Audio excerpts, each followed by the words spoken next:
If you are not yet signed up for GBFC Selects, the link is in the description. It's my free-to-play game. You've got to be 18 plus. Terms and conditions apply.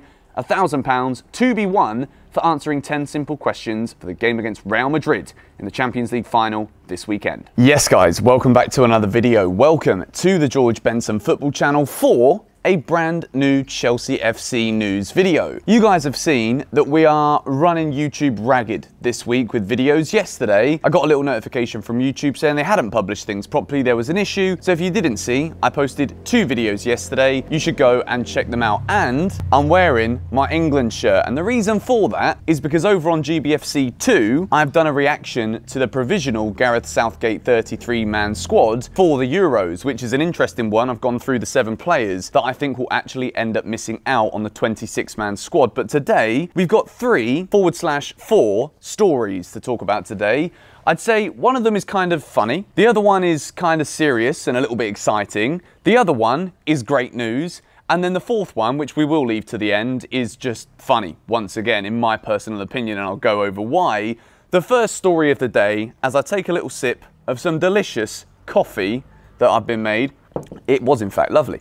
The first story is some good news for Chelsea Football Club coming regarding the injuries of both Edouard Mendy and N'Golo Kante that saw them miss Chelsea's final game of the season against Aston Villa. Well, Mendy was obviously came off, Kepa came out for the second half, but there was a worry a couple of days ago that Edouard Mendy, as the cat... Bro, you don't like coffee, do you? Like these bloody animals, man. It's like a zoo in the GBFC household, but Cat is about to go in front of the camera lens, is he? Edouard Mendy came off and it looked as though it could have been an injured rib. And for anyone who knows anything about injuring your ribs, it kind of makes operating the rest of your body ever so slightly more of a struggle than it would on a daily basis when you haven't hurt your bloody ribs. So the good news is Thomas Tuchel has come out and said that it is looking likely that both Edouard Mendy and N'Golo Kante will be able to feature in the Champions League final at the weekend. No, get off, bro. Zola, you are a rascal. You can sit on my shoulder, but that's about all you can do. So, N'Golo Kante being fit, I've said this so many times on GBFC. The man belongs in these kind of games. He's a big game player, and in terms of Chelsea's chances of beating Manchester City, it's now Wednesday. I've not really spoken too much about whether or not I actually think we can win the Champions League because, of course, I believe we can win the Champions League. Otherwise, I wouldn't bother watching the game. Chelsea can win it, and they can win it a bit easier if N'Golo Kante is available. I know in terms of analysis, that is about as basic as I could possibly give you, but N'Golo Kante is the kind of player who has the energy to be able to swarm the Manchester City midfield, which is technically what Manchester City do every time they play. One of City's biggest strengths is when the opposition have the ball, they give them absolutely no time. And a lot of teams that play Manchester City are often very reluctant to give City a dose of their own medicine. And I think this weekend, it's incredibly interesting to speculate what Thomas Tuchel's going to do, what lineup he's going to make, who's going to be the right centre-back, the right wing-back, who's going to be the front 3. And I think if N'Golo Kante is fit, he is 100% starting the game. And I know it's a little bit like if he's 90% fit, then maybe Tuchel doesn't want to risk him getting injured as the cat flies off my leg with a bike going past. But at the same time, I think we've seen it in the past when N'Golo Kante's not been 100% fit, he's still been able to be the total difference maker for Chelsea. And I think in a game like this, he's got to be playing. If he's fit and ready to go and the player says that he's ready, he has to play. As for Edouard Mendy, I'm sure over the next 24, 48 hours, we will be getting a better idea as to what Mendy's situation is like. If Tuchel says on Tuesday that it looks like he's going to be okay, then we should be fine, as long as nothing else happens in training that triggers a little spark on the pain that Mendy was feeling after the game on Sunday. We move into story number 2, and there's actually 5 stories today. Story number 2 is a sad one from me. Unfortunately, I have people asking me every 5 minutes on Instagram, Twitter, in the comments, am I going to Portugal for the Champions League final? And sadly, I'm not going to be able to make this game. I will give you a brief reason before you guys get bored and it's just like, all right, Benson, you're not going to the game. Well, what are you going to do instead? So, long story short, there is still a lot of rule changes that are happening right now in Bali and in Indonesia regarding travel. And with a brand new puppy that's just arrived, I've got this cat that keeps climbing in the flipping roof of the house and various other commitments I have here. It's kind of too risky for me to go. And if I do get stuck and I'm not allowed back in this country, my whole life is here. And at this time, especially when a new puppy's just arrived, I just cannot justify doing it.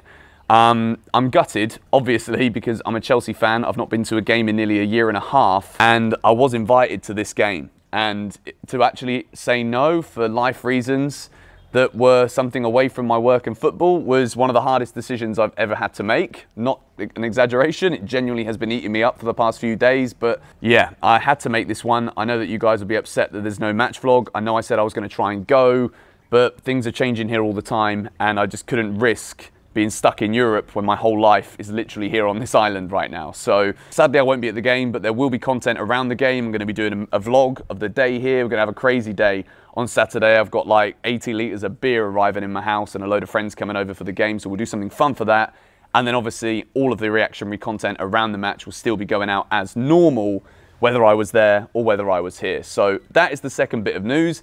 News story number 3. We're going to move it away from like the sadness and back into a little bit more of a comical story that we have here. And it comes from Arsenal, and it comes from a Brazilian man who left Chelsea on a free signing last summer to Arsenal. And we're sat there thinking, Willian, you know, you've had a good Chelsea career. Sometimes it was great, sometimes it was ever so slightly questionable, and you've gone to Arsenal. Well, that's absolutely fantastic. Great work there, Mr. Brazilian Willian.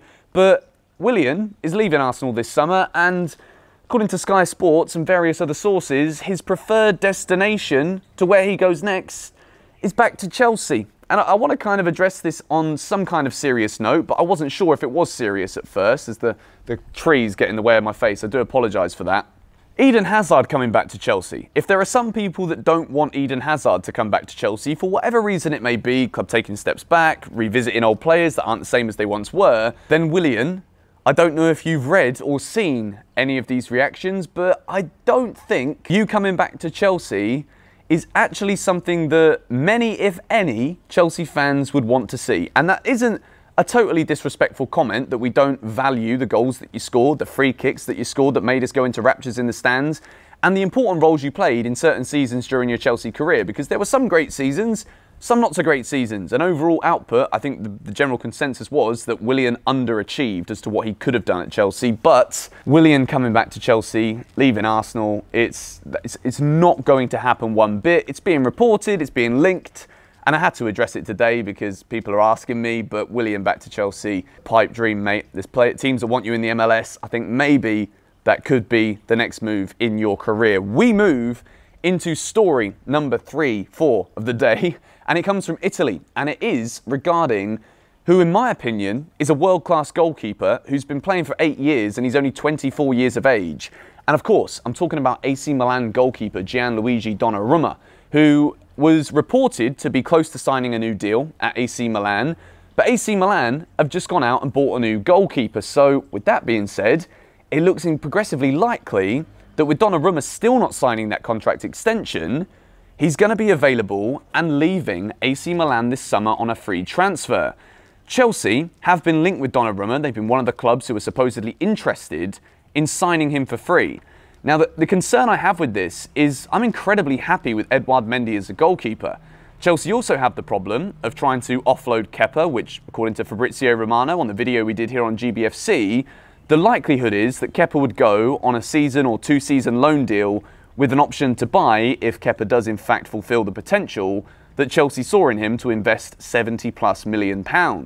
So if Kepa leaves, Willy Caballero, he's not the right side of 30 years old, so Chelsea would be looking for another top-class goalkeeper as either a backup or direct competition for Edouard Mendy.